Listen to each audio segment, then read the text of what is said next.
If you don't have access to a gym or if you're traveling, this is a great substitute for the bicep curl. So what you want to do, step into the band. You want your feet shoulder width apart, arms at the side, hands down here at the thighs. Nice and controlled movements, nice and controlled breathing. Don't arch your back, keep it nice and straight.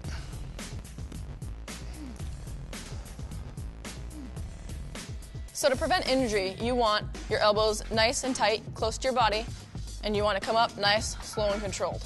You don't want them out here, because then, well, you're not using the right muscles, but you can also hurt your elbows. So you want to come up nice and slow and controlled.